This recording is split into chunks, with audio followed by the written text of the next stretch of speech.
E hoje eu queria compartilhar um tema com vocês que tem tudo a ver com esses livros aqui. E eu queria que vocês estivessem comigo, por favor, até o final, beleza? Você vai estar comigo até o final? Amém. Eu vou falar sobre o testemunho de Cristo, tá bom? E já vocês vão entender porque tudo isso tem a ver com o tema dessa conferência também. Queria que você abrisse comigo lá em Efésios 1, versículo 9. A gente vai abrir bastante a Bíblia. Não reparem no meu sotaque, que às vezes é carioca, às vezes é paulista. Eu ainda tô meio com crise de identidade. Mas eu sou do Rio, moro em São Paulo há 3 anos, então tá meio esquisito. Efésios 1, 9.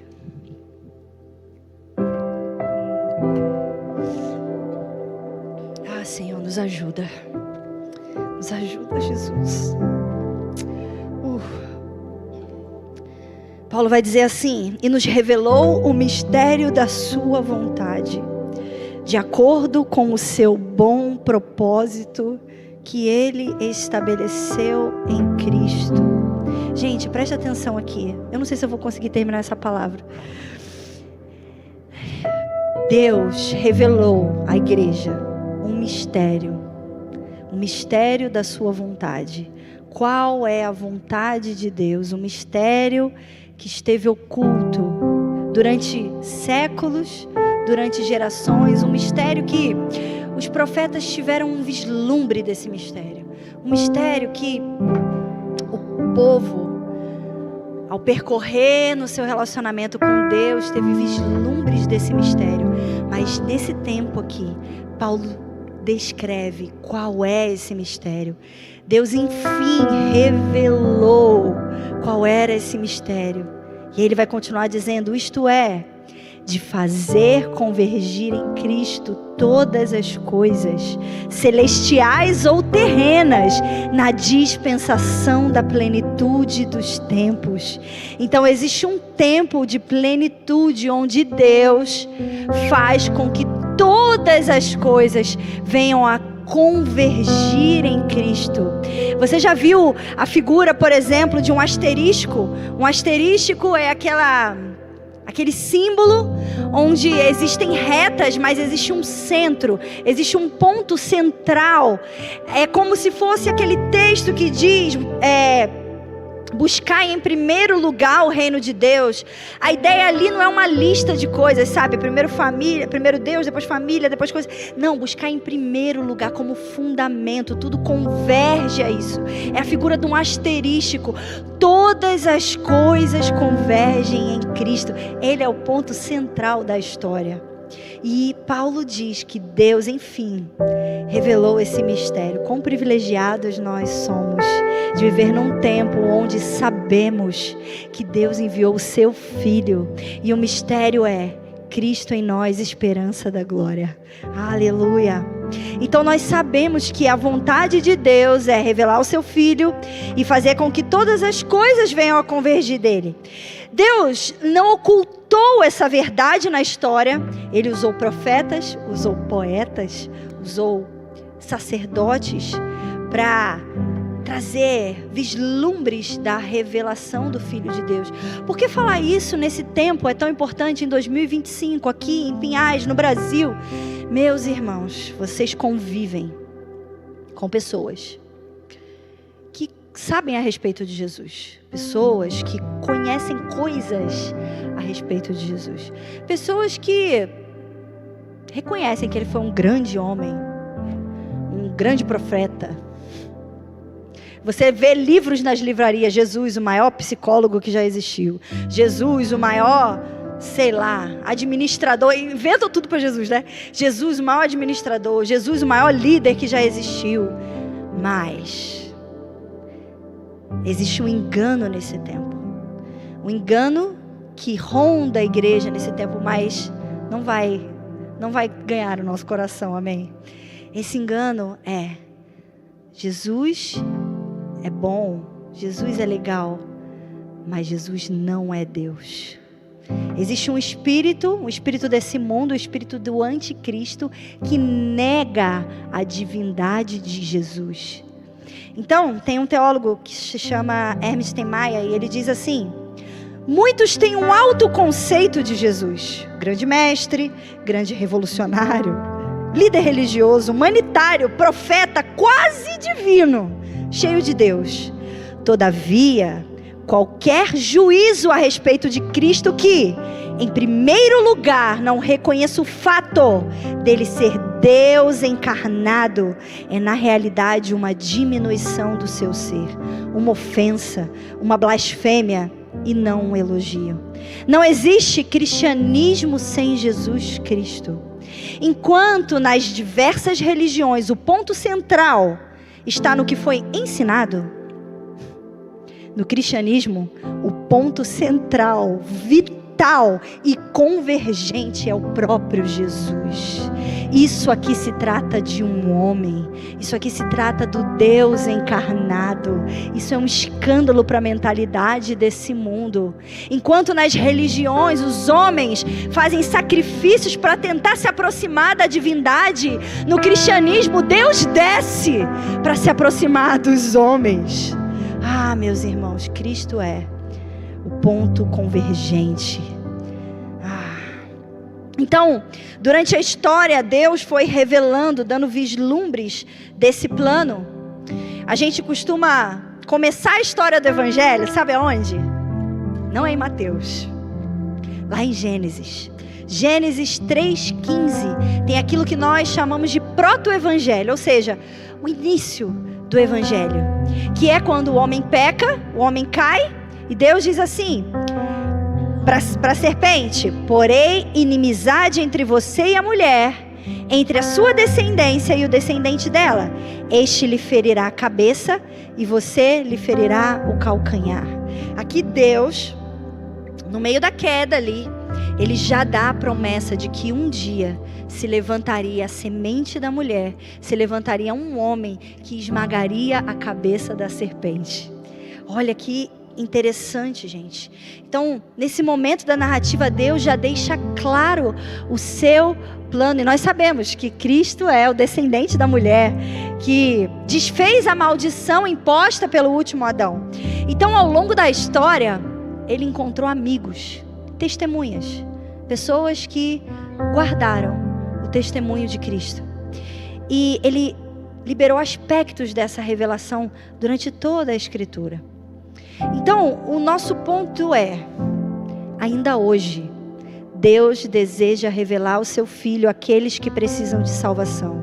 Jesus já veio à terra, já ressuscitou, já deu autoridade à igreja para que nós fôssemos essas testemunhas que falam de Jesus, mas mais do que falar, que vivem uma vida que expressa quem Ele é.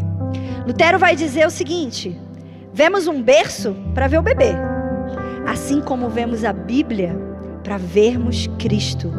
Todas as palavras da Bíblia ressoam Cristo. De Gênesis a Apocalipse existe um nome que é exaltado. De Gênesis a Apocalipse existe um nome que é elevado.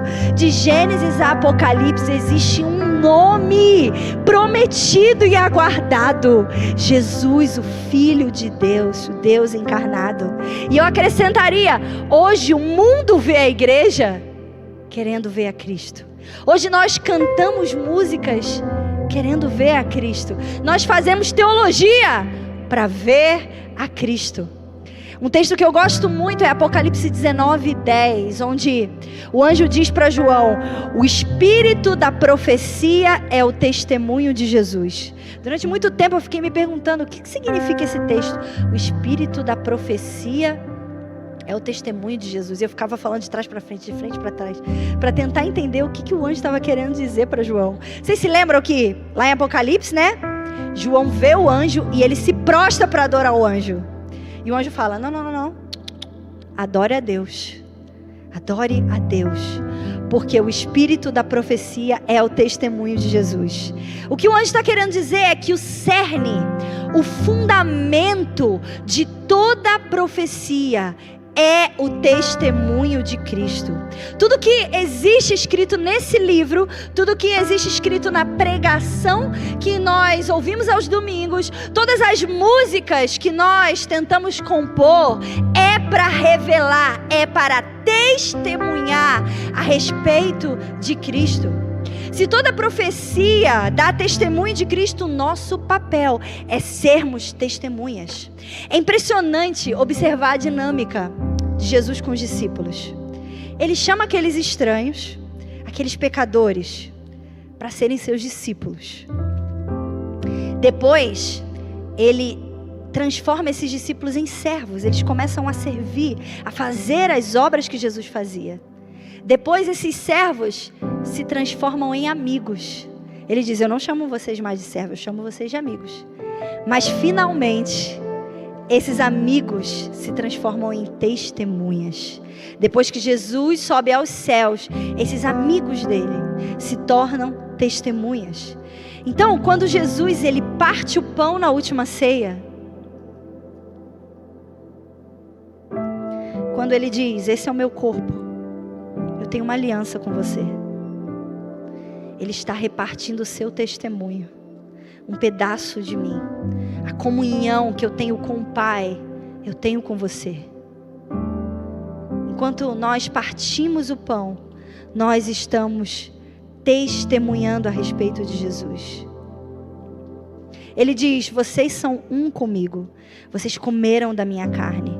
Vivam uma vida de acordo com o meu testemunho. Então eu quero passar, meus irmãos, por algumas canções na Bíblia, porque eu sou da música, né? Então eu vou pegar as canções. Vocês sabiam que nas escrituras os profetas e os poetas muitas vezes significavam a mesma coisa? Por exemplo, no livro de Isaías existem diversos poemas, diversas canções. E é um livro profético.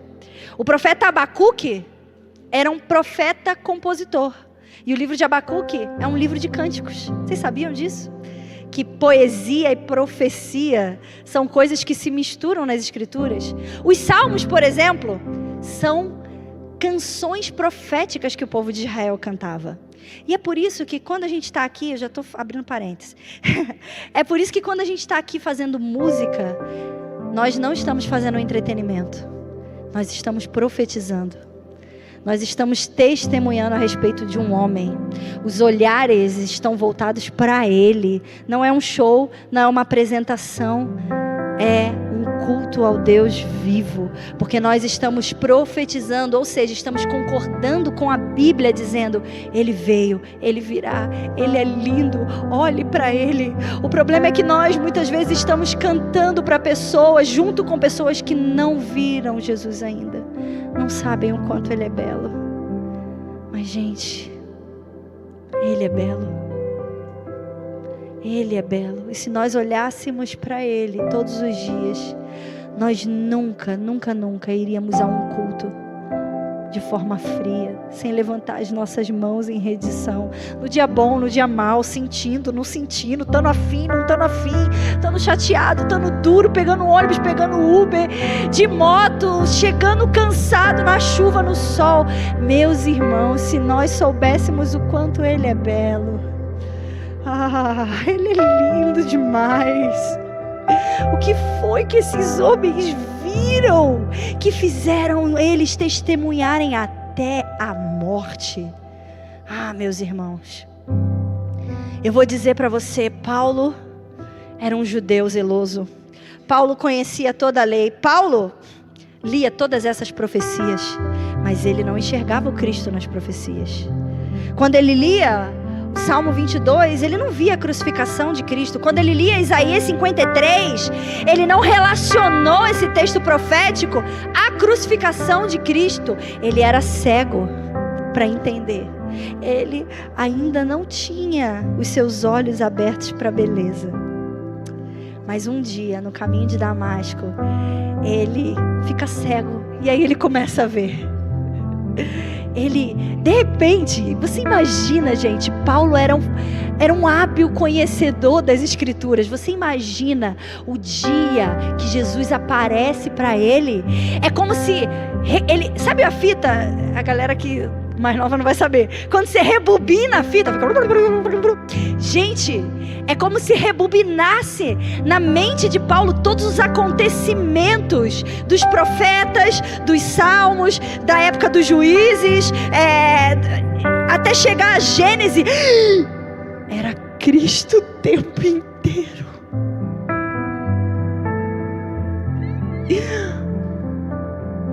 Os olhos dele foram abertos para ver a profecia bíblica na perspectiva do Filho de Deus. Um filme deve ter passado na cabeça de Paulo, onde tudo aquilo que ele estudou da Torá durante toda a sua vida, como era Cristo e eu nunca soube.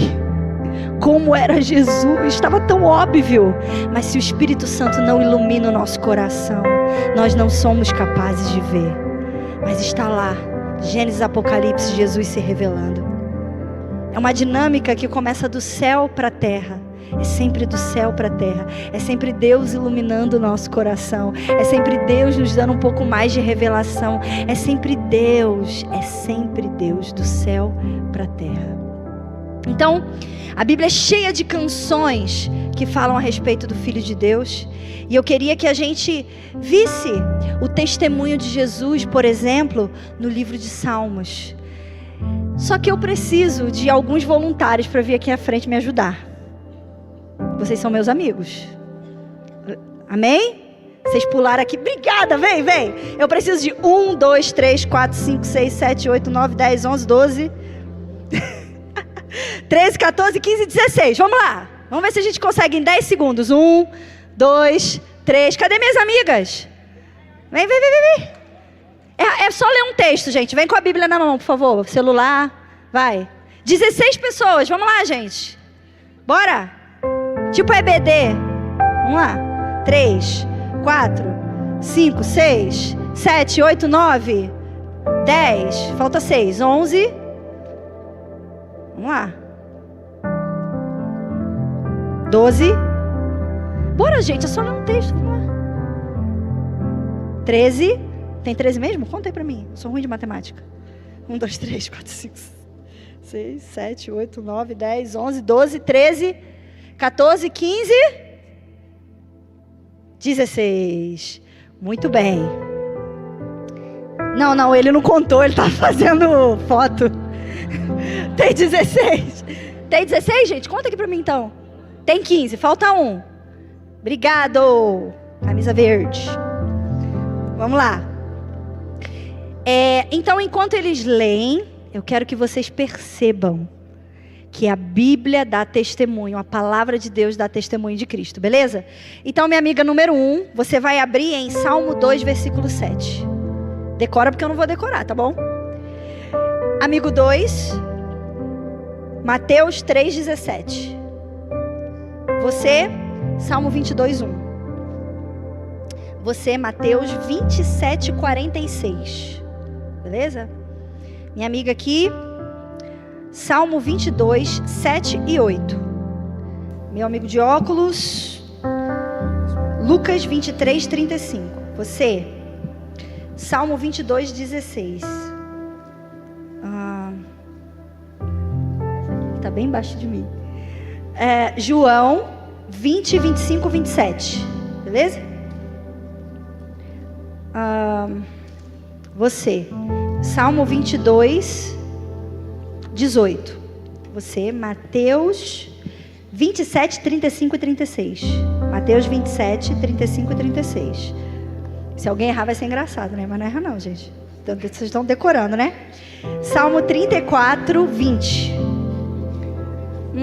João 19, 32, 33 e 36. Então, depois do 33, você vai ler o 36. Beleza? Ih, minha filha. O seu foi qual? Ok. Salmo 22, o quê? 16? Então, você é João 20, 25 e 27. João 20, 25 e 27. Onde que eu parei? Não, o seu era qual? João 19, 32, 33 e 36. 32, 33, depois o 36. Beleza, estamos acabando. Salmo 110, 1. Aí, agora o amigo do celular vermelho. Mateus 22, 44. Você, Salmo 110, 4. E você, Hebreus 5, 6. Beleza? Produção, microfone para eles. Cadê a produção? Nossa, que eficiência. Então, vamos lá. Pode ler o seu texto.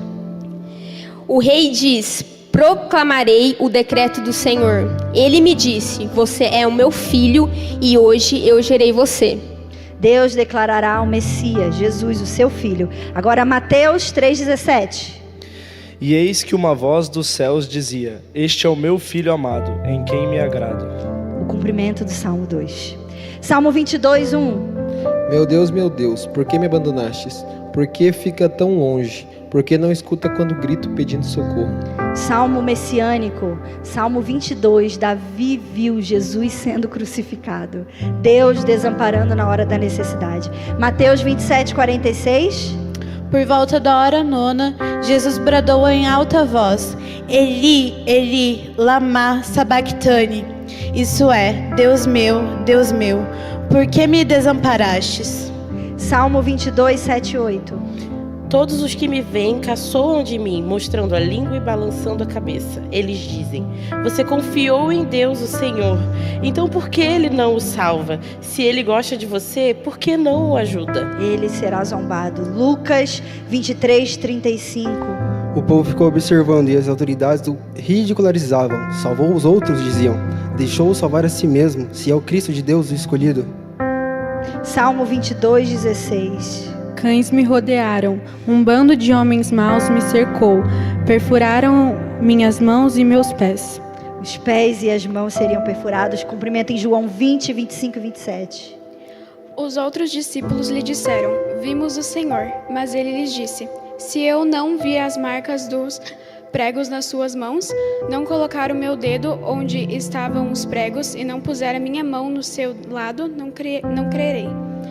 E Jesus disse a Tomé: coloque o seu dedo aqui, veja as minhas mãos, estenda a mão e coloque-a no meu lado. Pare de duvidar e creia.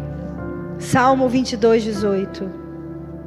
Dividiram as minhas roupas entre si e lançaram sortes pelas minhas vestes. Mateus 27, 35 e 36. Depois de o crucificarem, dividiram as roupas dele, lançando sortes, e sentando-se vigiavam-no ali. Salmo 34, 20. Protege todos os seus ossos, nenhum deles será quebrado. Nenhum osso será quebrado. João 19, 32, 33 e 36. Foram, pois, os soldados, e na verdade quebraram as pernas ao primeiro, e ao outro que ele fora crucificado. Mas vindo a Jesus, e vendo já morto, não lhe quebraram as pernas. 36. Porque isto aconteceu para que se cumprisse a Escritura, que diz: nenhum dos seus ossos será quebrado. Salmo 110, 1. O Senhor disse ao meu Senhor: senta-te à minha direita até que eu faça dos teus inimigos um estrado para os teus pés. Os seus inimigos serão colocados debaixo dos seus pés. Mateus 22, 44. Disse o Senhor ao meu Senhor: assenta-te à minha direita até que eu ponha os teus inimigos debaixo dos seus pés. Salmo 110, 4. Jurou o Senhor e não se arrependerá. Tu és sacerdote para sempre, segundo a ordem de Melquisedeque. Hebreus 5, 6. Em outro lugar também diz: você é sacerdote para sempre, segundo a ordem de Melquisedeque. Jesus é o cumprimento das profecias. Aleluia. Um aplauso para os meus amigos aqui. Obrigada, gente.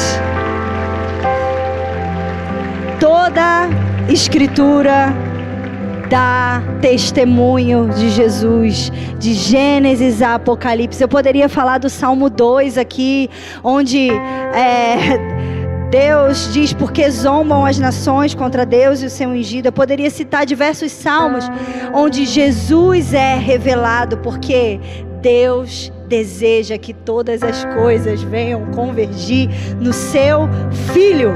Agora abre comigo lá em Isaías 53, um cântico também que dá testemunho a respeito de Cristo.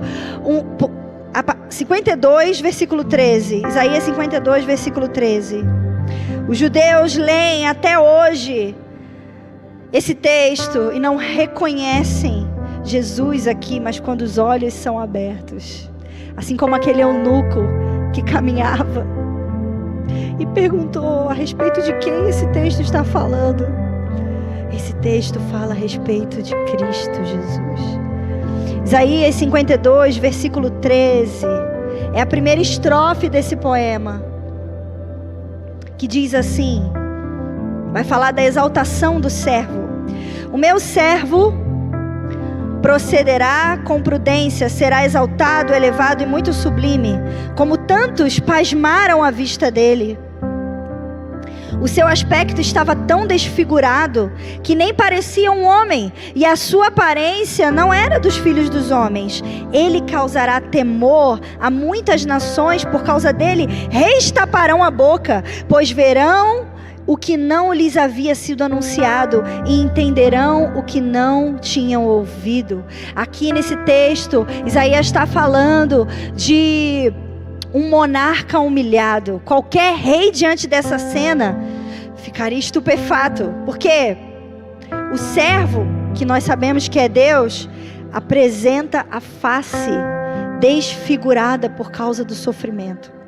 Isso é inconcebível aos olhos humanos, meus irmãos, principalmente aos olhos dos reis.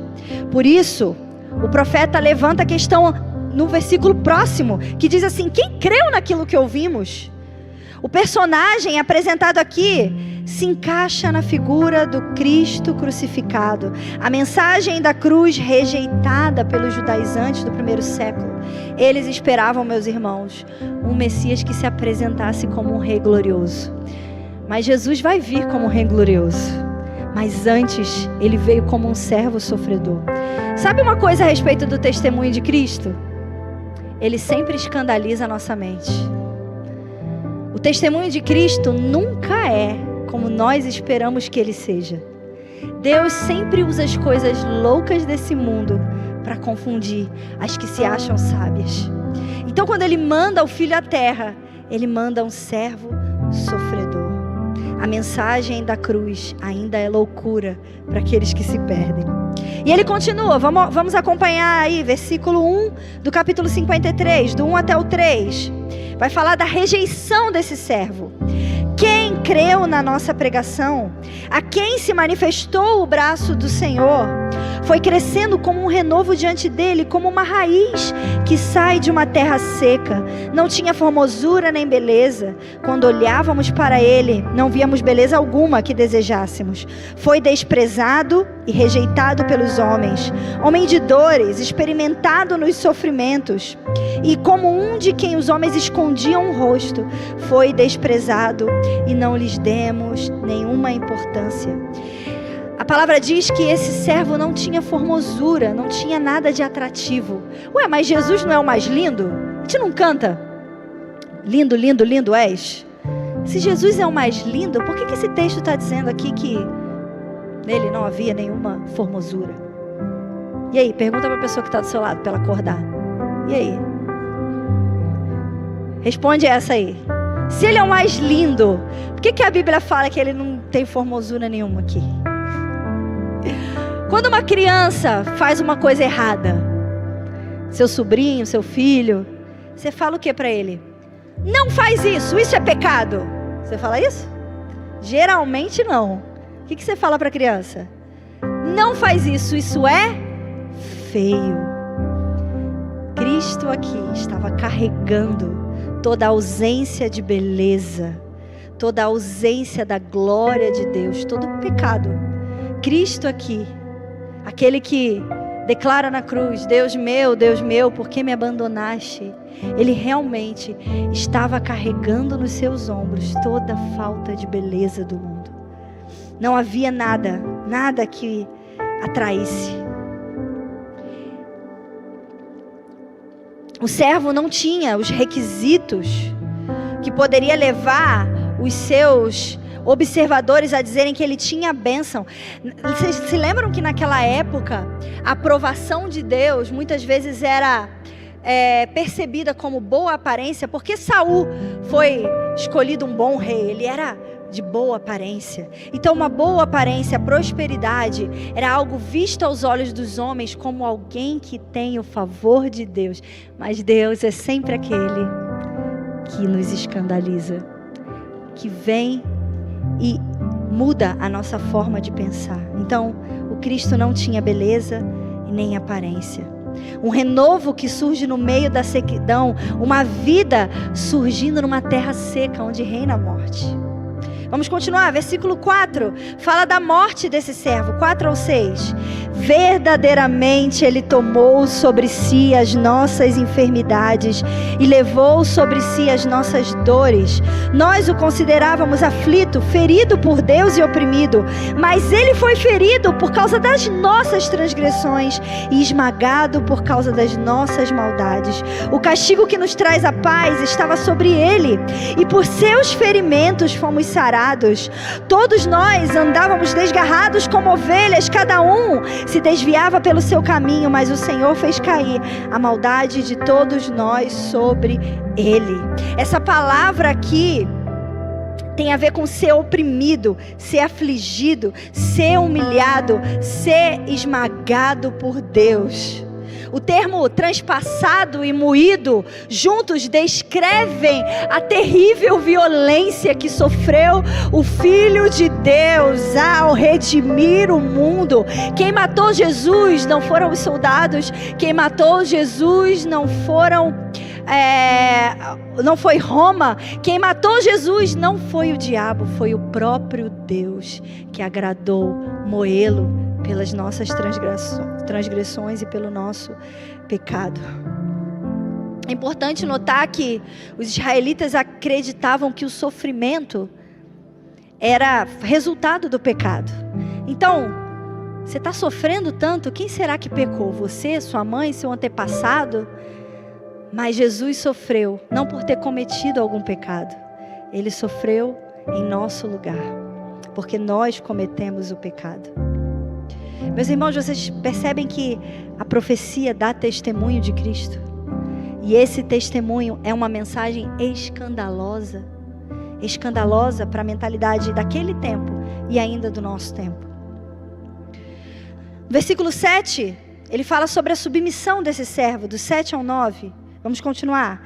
Ele foi oprimido e afligido, mas não abriu a boca, como um cordeiro que é levado ao matadouro, e como ovelha muda diante dos seus tosqueadores. Ele não abriu a boca. Foi levado por juiz opressor, e a sua descendência, quem a considerou? Pois ele foi tirado da terra dos viventes, ferido pela transgressão do meu povo. Deram-lhe uma sepultura com os ímpios, e ficou com o rico na sua morte, embora nunca tivesse cometido injustiça, nem houvesse engano em sua boca. E por último, fala do triunfo desse servo, do versículo 10 ao 12. Contudo, foi da vontade do Senhor esmagá-lo e fazê-lo sofrer. Apesar de ter sido dado como oferta pelo pecado, ele verá a sua posteridade, prolongará os seus dias, e a vontade do Senhor prosperará nas suas mãos. Ele verá o fruto do trabalho da sua alma e ficará satisfeito com o seu conhecimento. O meu servo justo justificará muitos e levará sobre si as maldades dele. Por isso, eu lhe darei uma porção com os grandes, e ele repartirá o despojo com os poderosos, porque derramou a sua vida até a morte e foi contado com os transgressores. Mas ele levou sobre si o pecado de muitos e intercedeu pelos transgressores. Essa última estrofe, que compõe o cântico do servo, descreve a razão da morte desse servo, afirmando que o seu sofrimento e a sua morte violenta não são uma fatalidade, um acidente na história. Essa última estrofe exalta o servo e diz que esses versos demonstram que o fim não foi trágico, mas ele será recompensado. Isaías dá testemunho de Cristo. Um outro cântico que dá testemunho de Cristo é o cântico de Maria. Eu queria que você abrisse comigo lá em Lucas.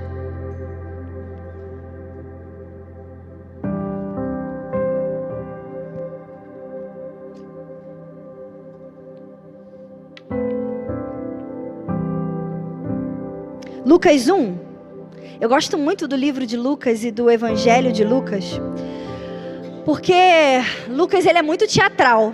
Enquanto no Evangelho de Mateus ele começa falando da genealogia de Jesus, Lucas ele coloca umas músicas no meio da história da encarnação, e eu adoro música. Então tem o Cântico de Maria, tem Simeão ali, e Lucas então ele narra a encarnação de Cristo como se fosse um teatro. Ele dá uma pausa e coloca ali a emoção dos personagens. E o Cântico de Maria é uma das 3 principais canções que nós encontramos no Evangelho de Lucas. Há um debate na teologia que diz se foi Maria mesmo que escreveu, ou se Lucas pegou um compilado de cânticos bíblicos e colocou ali, dando autoria a Maria. Mas de qualquer forma, essa canção de louvor expressa a exaltação de Deus e seus feitos na história. E a semelhança do que acontece no Cântico de Isaías, esse Cântico de Maria enfatiza que Deus está com o humilde. Novamente Deus escandalizando a forma de pensar da nossa época. E é interessante, tem um caso na história muito interessante, porque existia um rei na época de Lutero que se chamava o rei Frederico. E naquela época vocês sabem que os sacerdotes eles deviam obediência à coroa, né? E esse rei Frederico, ele pediu a Lutero que lhe explicasse o Cântico de Maria. Ele tinha muita dúvida a respeito do Cântico de Maria. Então ele queria que Lutero escrevesse uma carta para ele, explicando o que significavam as palavras de Maria nesse cântico. E Lutero demorou um pouquinho ali para escrever, mas finalmente ele escreve a carta para o rei Frederico, dizendo o que significava o Magnificat, que é o Cântico de Maria. E, gente, Lutero, vocês sabem, né? Um dos pioneiros da Reforma Protestante. Então, um cara assim que já gosta meio que de contrariar o status quo. Ele manda uma carta meio provocativa ao rei Frederico. Porque o Cântico de Maria é o Evangelho. Faz parte da narrativa do Evangelho. E a narrativa do Evangelho consiste em Deus fazer com que toda autoridade humana constituída se dobre diante de um rei humilhado, se dobre diante de um rei crucificado. A narrativa do Evangelho é os poderosos, os que se diziam poderosos, eles agora têm um trono que não serve de nada diante do trono daquele que reina. A narrativa do Evangelho nós já podemos ver lá em Isaías, quando ele vai dizer, no ano em que morreu o rei Uzias, no ano em que Israel estava sem rei, eu vi o Senhor assentado no trono. O verdadeiro rei já estava no trono. Você tem noção que Isaías viu a glória de Cristo? A narrativa do Evangelho tem a ver com escandalizar a mente desse século. Enquanto os cristãos estão brigando entre direita e esquerda, a narrativa do Evangelho diz, olha para aquele que está sentado no trono. Ele está com o pobre, com o humilde. Deus habita com o quebrantado de coração. A narrativa do Evangelho é um escândalo para a mente moderna. Só que o mais legal disso tudo é, eu e você somos chamados para testemunhar desse rei que veio e virá.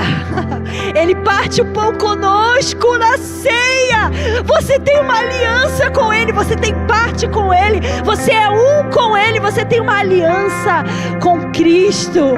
Então você é chamado a escandalizar por meio da narrativa do Evangelho, que está de Gênesis a Apocalipse. Você entende que é sobre isso que eu estou falando aqui?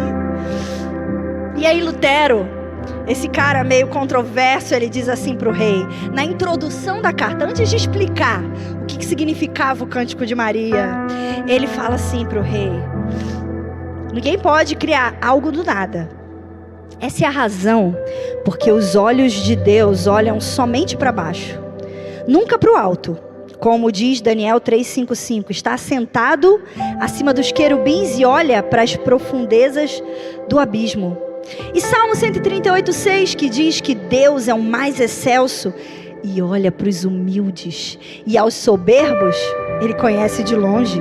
E aí do Salmo 113:5 que diz: onde há um Deus como o nosso, do seu trono que está nas alturas, no entanto se atenta para os humildes no céu e na terra. Portanto, já que Deus é aquele que está mais alto e nada existe acima dele, Ele não pode olhar para além de si. Também não pode olhar para os lados, porque ninguém é igual a Ele. Por isso, precisa olhar fatalmente para si mesmo e para baixo.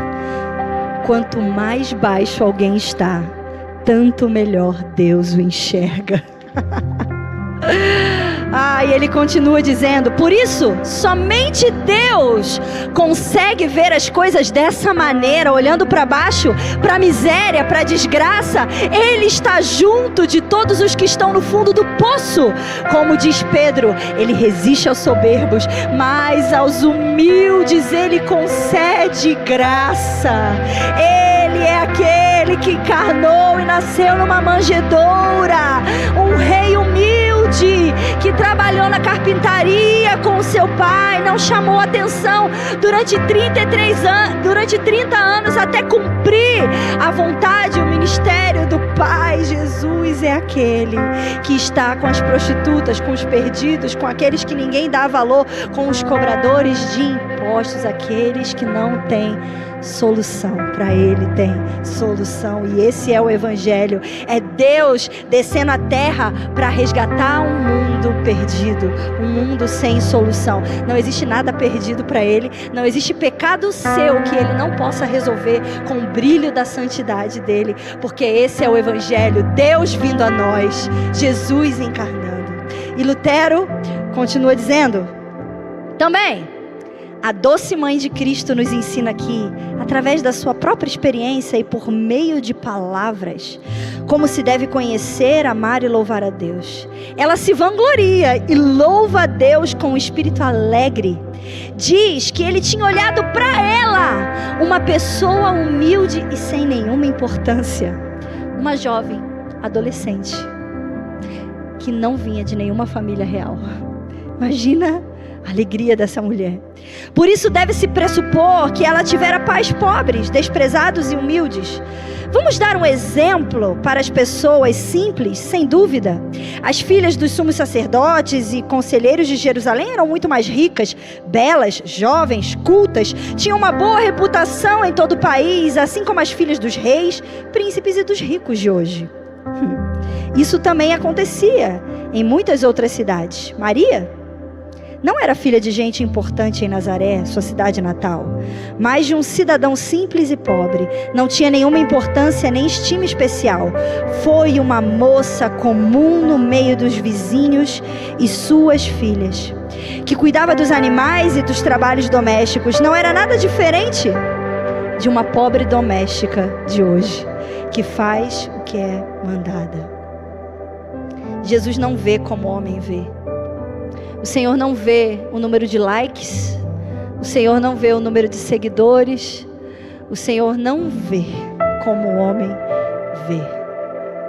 Eu gosto de uma frase que diz: uma velhinha de 80 anos ajoelhada na cama da sua casa é mais importante que o presidente dos Estados Unidos, porque ela todos os dias fala com quem manda, fala com o governador do universo. Isso é poder diante dos olhos de Deus, uma vida entregue ao conhecimento de Cristo. Então, essa jovem adolescente, grávida, inesperadamente, escandaliza a mente daquela época e até os dias de hoje. E ela, então, libera o seu cântico em Lucas 1,46. Vamos ler? A minha alma engrandece ao Senhor, o meu espírito se alegra em Deus, o meu Salvador, pois atentou para a humildade da sua serva. De agora em diante todas as gerações me chamarão bem-aventurada, pois o poderoso fez grandes coisas em meu favor, santo é o seu nome. A sua misericórdia estende-se aos que o temem, de geração em geração. Ele realizou poderosos feitos com o seu braço, dispersou os que são soberbos no mais íntimo do coração, derrubou governantes dos seus tronos, mas exaltou os humildes. Sabe quando Deus fez isso?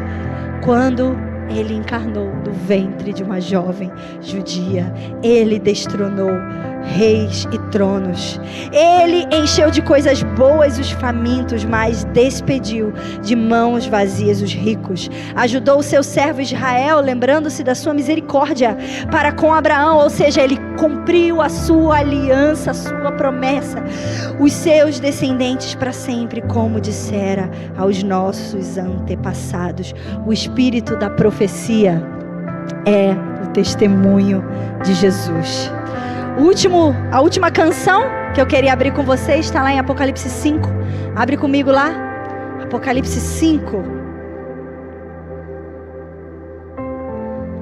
É uma canção que dá testemunho de Jesus. Na verdade, tem algumas canções aqui em Apocalipse 5. E deixa eu te dar o panorama de fundo. Assim como Paulo, João também era um homem que conhecia das Escrituras. Ele andou com o próprio Cristo. Era um homem que também, assim como nós, enxergava a miséria do mundo, o pecado, o mundo tomado pelo pecado sem Deus tem um rumo desastroso.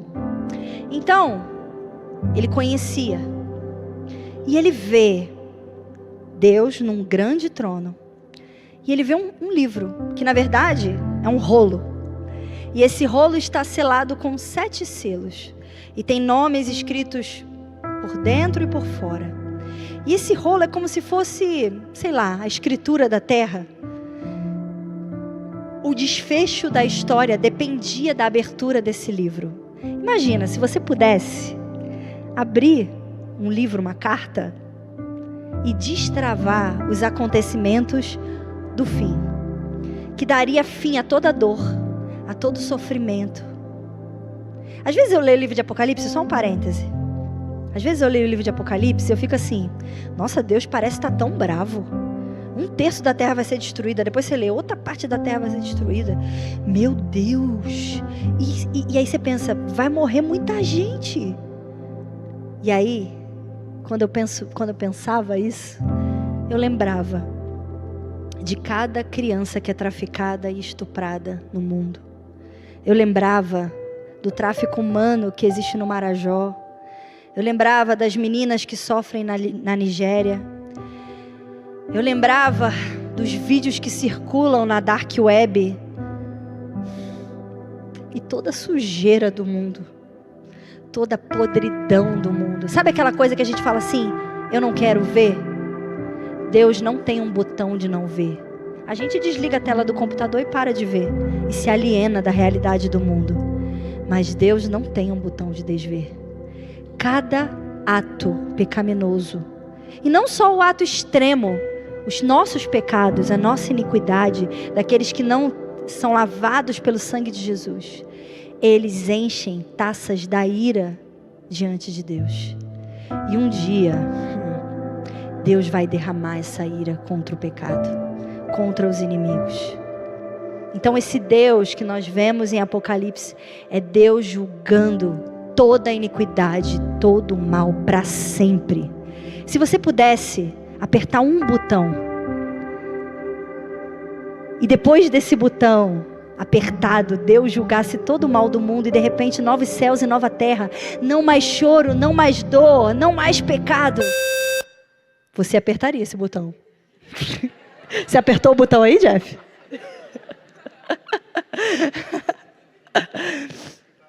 Então, o que João vê é a chave que destrava os acontecimentos do fim. Beleza? Você está comigo?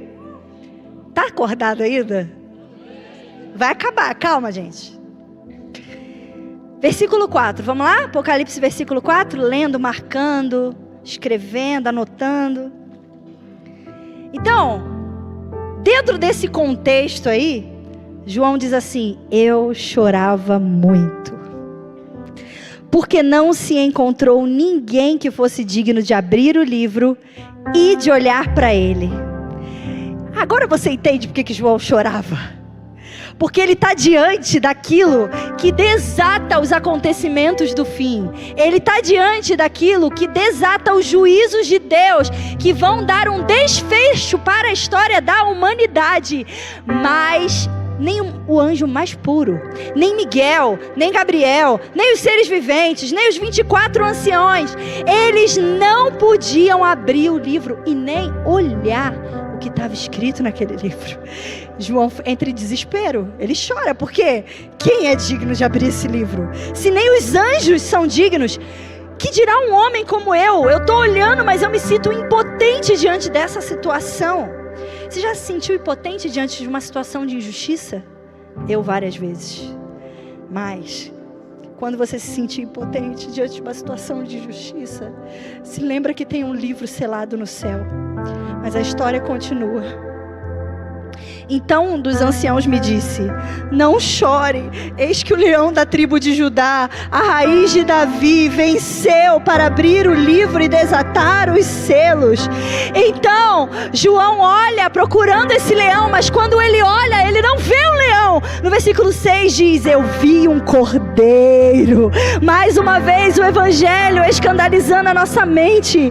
Ele vê um cordeiro que parecia ter estado morto de pé no centro do trono, cercado pelos 24 seres viventes e pelos anciãos, que tinha 7 chifres, 7 olhos, que são os 7 Espíritos de Deus. Então, João, assim como os israelitas, os judeus, eles esperavam o leão, mas eles ainda não viram o leão. Eles viram um servo humilhado, um cordeiro que parecia ter estado morto. Um paralelo com Isaías 53 que nós lemos. E daí, esse cordeiro tem 7 chifres que representam plenitude de poder. E 7 olhos que indica a sua onisciência. E os 7 Espíritos de Deus que ardem como fogo. Versículo 7. Ele se aproximou, recebeu o livro da mão direita daquele que estava sentado no trono. E ao recebê-lo, os 4 seres viventes e os 24 anciãos prostraram-se diante do cordeiro. Cada um deles tinha uma harpa e taças de ouro cheias de incenso. Olha que legal. São as orações dos santos. Cada oração, ainda que sem vontade, cada oração, ainda que fraca, está subindo diante do trono de Deus, está enchendo as taças que estão diante do trono de Deus. As orações dos santos estão enchendo. Mais na frente, eu acho que no capítulo 8, o anjo vai pegar essas orações, vai misturar com o fogo do altar e vai mandar de volta para a terra, gente. As nossas orações estão enchendo o ambiente da sala do trono. No dia que eu estou cansada, toda terça-feira nós temos reunião de oração lá. No dia que eu estou cansada, eu me lembro, não, eu vou lá, porque as minhas orações estão enchendo as taças. Eu creio nisso. Então as orações dos santos estão lá. E aí a gente tem o primeiro cântico. O cântico que os quatro seres viventes e os 24 anciãos cantam. Tu és digno de receber o livro e de abrir os selos, porque foste morto, e com o teu sangue comprastes para Deus homens de toda tribo, povo, língua e nação, e tu os constituístes reino e sacerdote, e eles reinarão sobre a terra. Eles cantavam um cântico novo porque eles estavam vendo algo novo. Então o cântico novo parte de uma revelação nova. O cântico, vocês lembram que eu falei? É sempre do céu. Sempre parte do céu. Eles veem algo, então eles respondem. Eles veem algo, então eles respondem. Toda vez que nós estamos aqui ministrando diante do Senhor no período de música, nós precisamos ver. Nós precisamos contemplar. Sabe quando o ministro de louvor diz: libere sua própria canção agora? O que você está vendo? O que você está liberando? Um cântico novo vem de uma revelação nova. Por isso nós precisamos olhar. Por isso nós precisamos nos debruçar sobre as Escrituras e contemplar.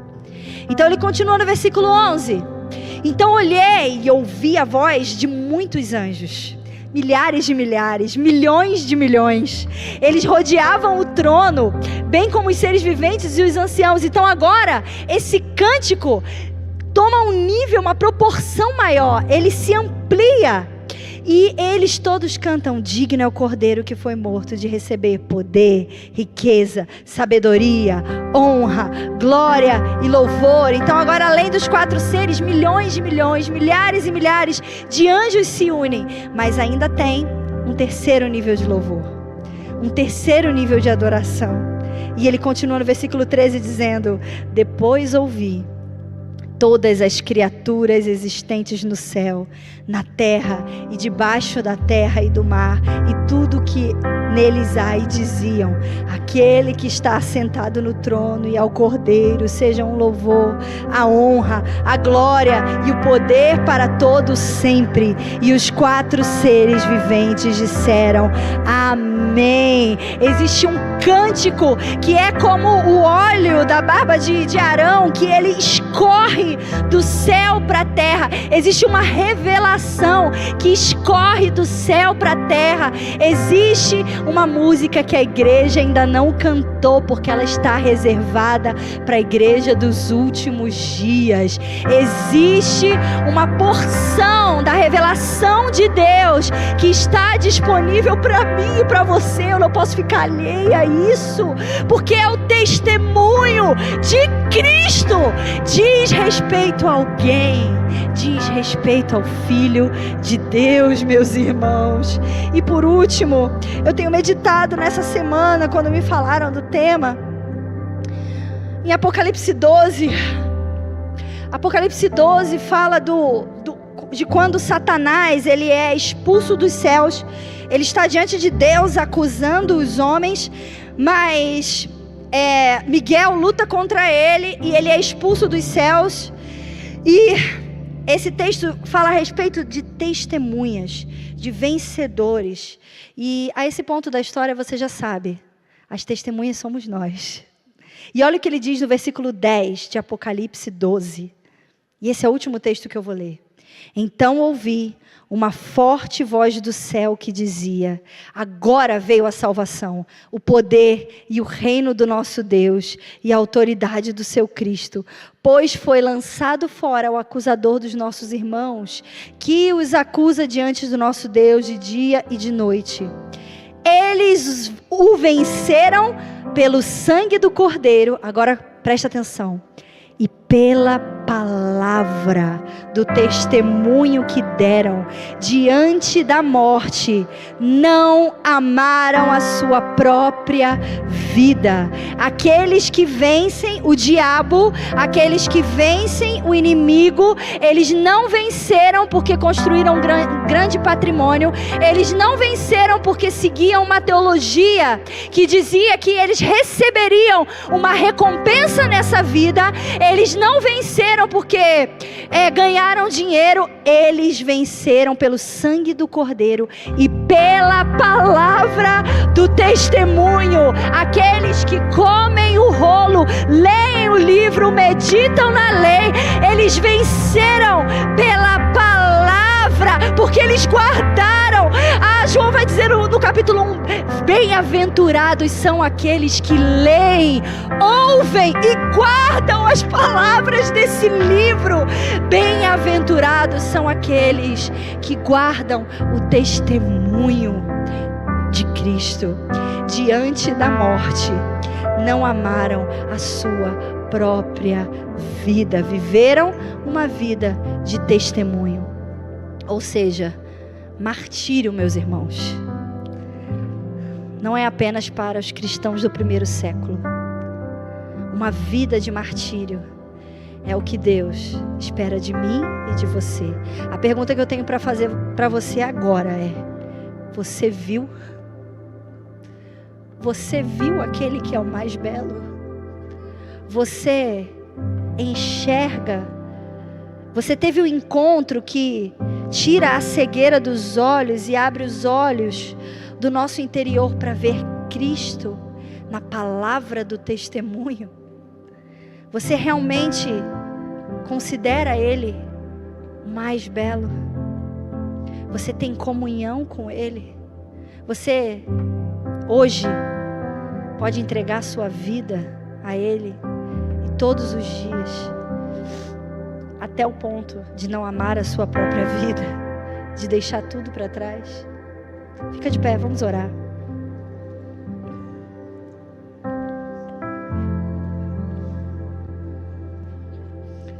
Senhor, nós queremos entregar a nossa fraqueza para o Senhor nessa noite. Não é à toa, Senhor, que tantas palavras, tantas músicas e tantos livros e tantas mensagens a respeito de Cristo têm aparecido na nossa geração. O Senhor quer fascinar os nossos olhos com a beleza de Jesus, Senhor. Então nós te pedimos nessa noite, nos mostra aquilo que Isaías viu, nos mostra aquilo que Paulo viu, nos mostra, Senhor, a beleza do Senhor, a palavra do testemunho nós queremos guardar, Senhor. Ah, Senhor, enche nosso coração de fé para não amar a nossa própria vida, Senhor, mas ver aquele que é belo. Nós não queremos nos ofender com a mensagem do Evangelho, mas nós queremos abraçar uma vida de entrega, Senhor. Nós queremos comer do pão, beber do vinho. Nós queremos ser um contigo até o dia, Senhor, em que vamos ver o Senhor reinando sobre todas as coisas, no seu trono em Jerusalém. E assim como cantamos, as nações virão aprender da sua lei, Senhor. Ah, Senhor, não é uma história, Deus, não é uma fantasia, mas é um enredo que o Senhor escreveu para a terra, Senhor. Abre os nossos olhos nessa noite, Senhor, para perceber, Deus, o quanto, Senhor, esse evangelho de plástico tem, Senhor, tapado os olhos da igreja para entender que o que o Senhor espera de nós é nos transformar, Senhor, de pecadores em discípulos, de discípulos em servos, de servos em amigos e de amigos em testemunhas, Senhor. Ah, Deus, abre os nossos olhos, Senhor. Abre os nossos olhos, Senhor. Abre os nossos olhos.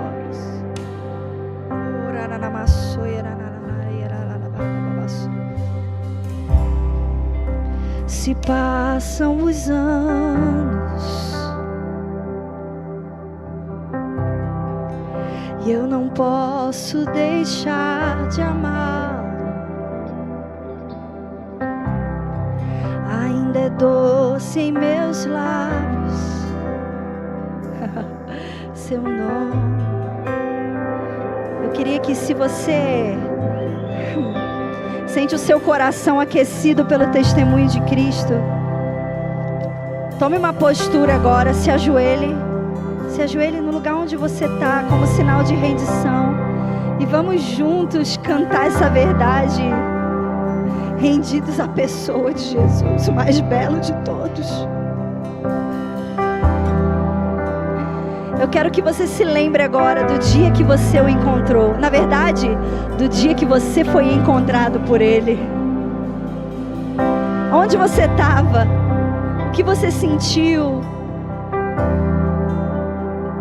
Quais são as sensações que você sentiu no dia que Ele te encontrou? Ah, eu era uma criança de 6 anos de idade no dia que Ele me encontrou. Mas eu nunca mais fui a mesma.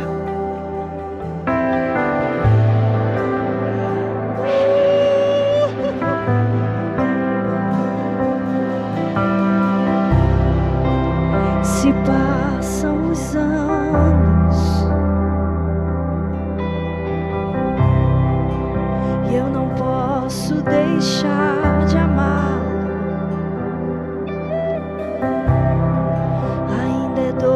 em meus lábios seu nome.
segredos de Deus e o seu saber.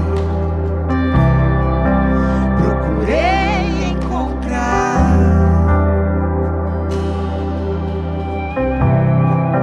persegui sua glória,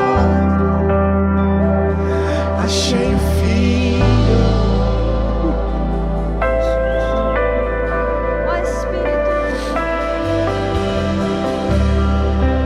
Ó Espírito,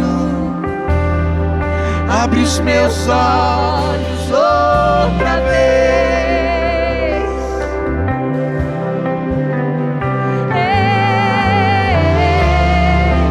Quero ver a beleza de Deus, do Filho.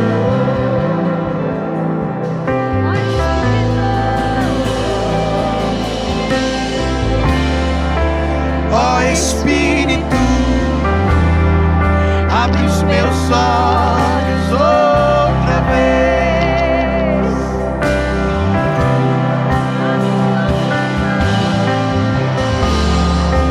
Quero ver a beleza de Deus, do Filho.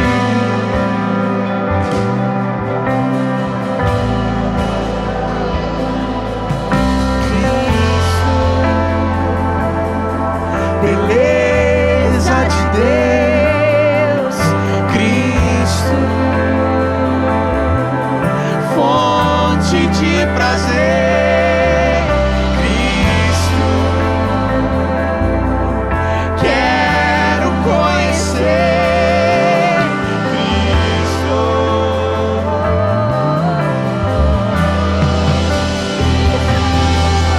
Cristo,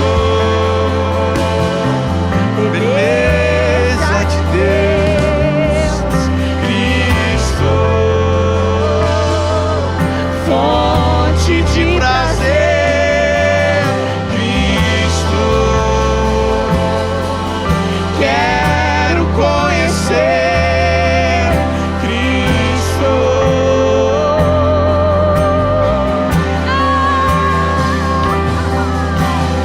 Qual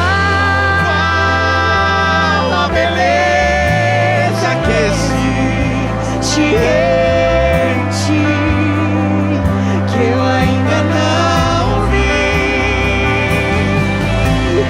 Qual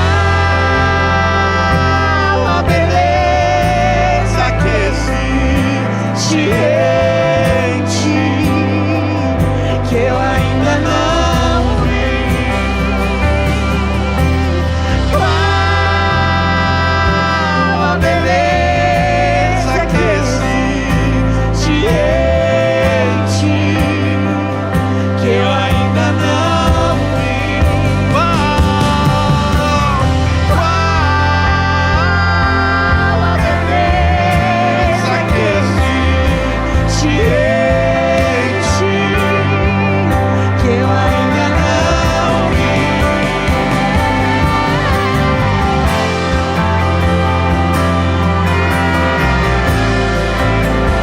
Tanto para ver, há tanto para ver, há sempre mais para ver.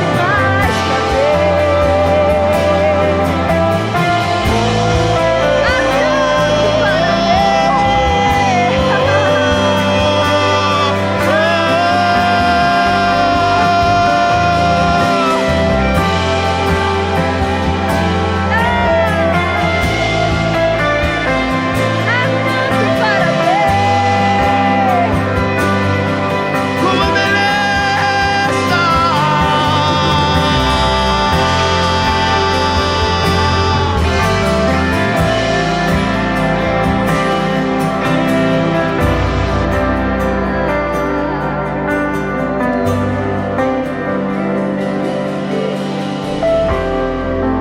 Cristo é tudo que Deus pode nos dar.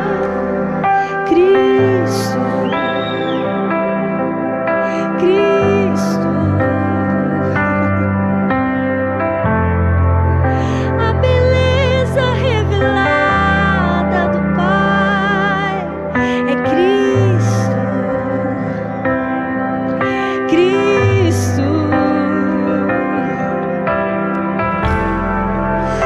Cristo é tudo que Deus pode nos dar. É Cristo, Cristo, a beleza revelada do Pai. É Cristo, Cristo, Cristo é tudo, Cristo é tudo que Deus pode nos dar. Cristo, oh, Cristo, a beleza revelada, a beleza revelada do Pai. É Cristo, oh, Cristo é tudo,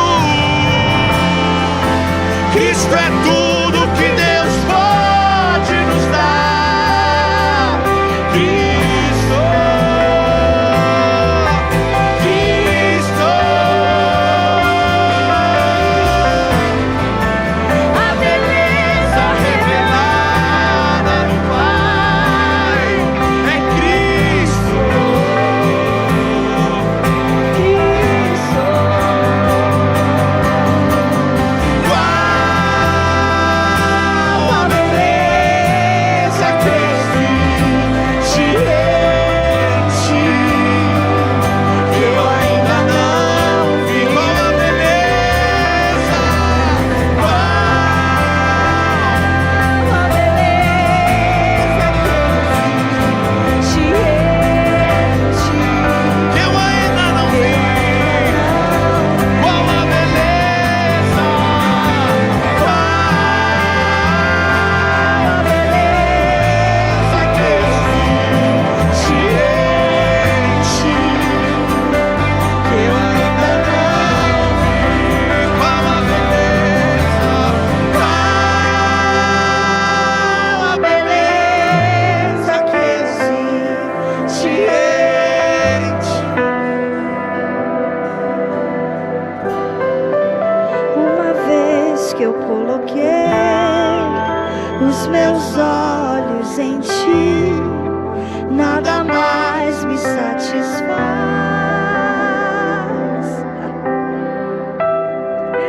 Uma vez que eu coloquei os meus olhos em ti, nada mais me satisfaz.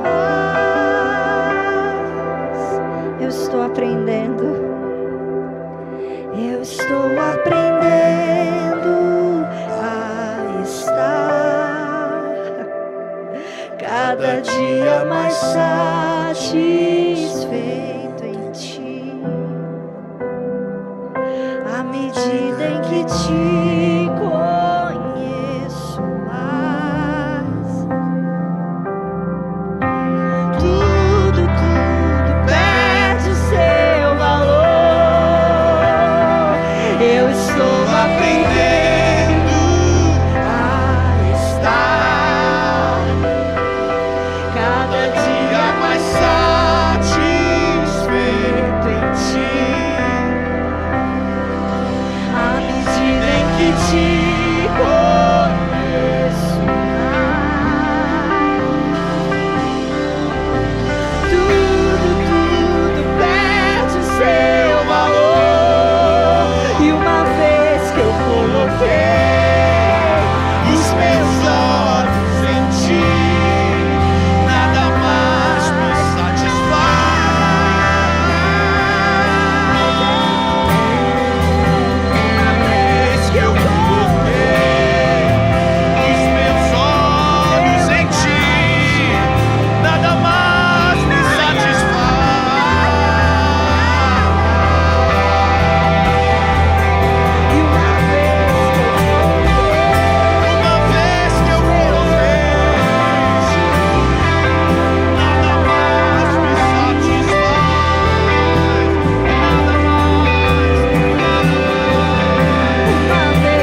moda a mensagem de sermos radicais para Jesus.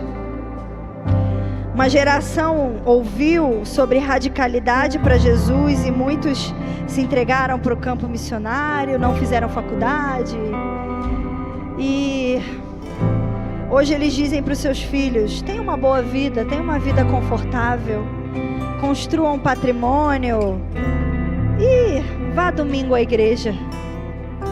Mas eu quero dizer para você que nós acreditamos num livro cheio de pessoas radicais para Deus. Homens que perderam a sua vida, homens que não foram grandes aos olhos humanos, mas foram grandes no reino de Deus.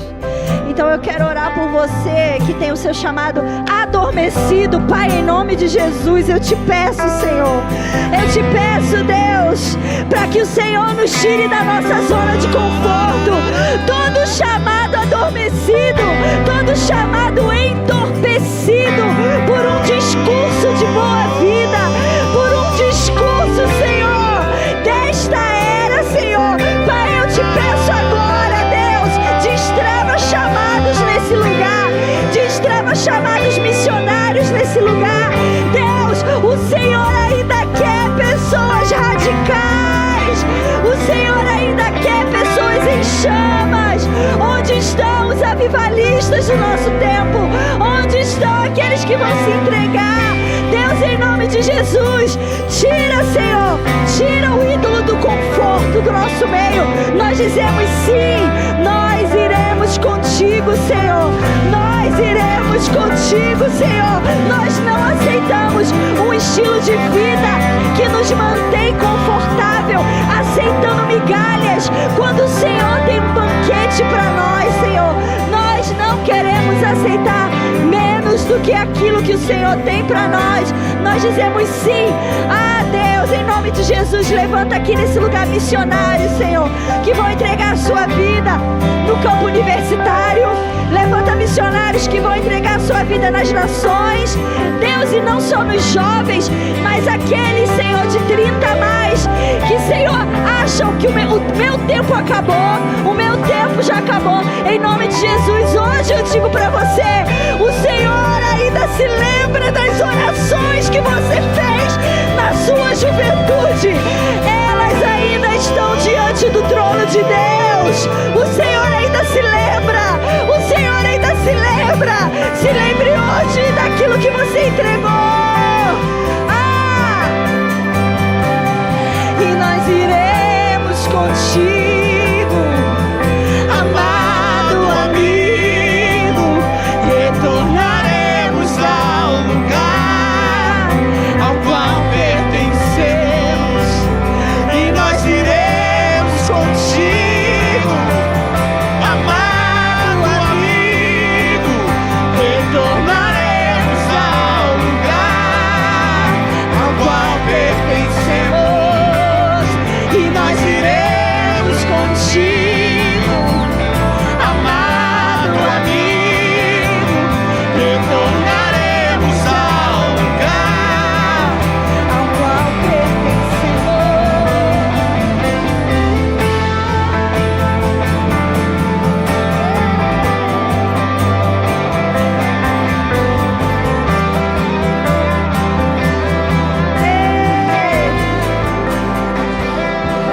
E nós iremos contigo. Suas vozes, amado amigo. Retornaremos ao lugar.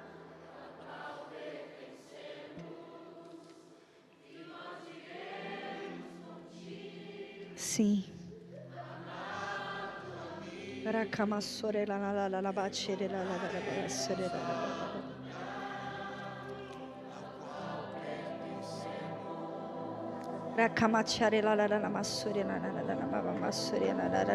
Será que você pode orar no Espírito mais alguns minutos, sem música?